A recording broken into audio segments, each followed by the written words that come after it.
Jauni žmonės turi geriausią reakciją, tačiau jie padaro daugiausiai autoavarijų, važiuodami mopedais, motociklais ar automobiliu.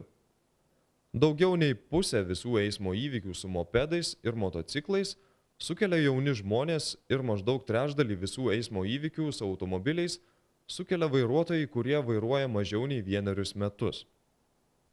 Akivaizdi to priežastis yra ta, kad jauni žmonės neturi vairavimo patirties.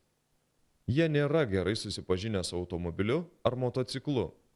Jiems sunku įvertinti eismo aplinkybės bei sąlygas ir atitinkamai pasirinkti greitį. Dažnai jie nepakankamai įvertina eismo pavojus, tačiau pervertina savo galimybės. Nemanykite, kad jūs esate geras vairuotojas vien todėl, kad gavote vairuotojo pažymėjimą. Net geriausi vairavimo mokymai nepakeičia to, ką išmokstate praktiškai, o tai užima laiko. Pirmus metus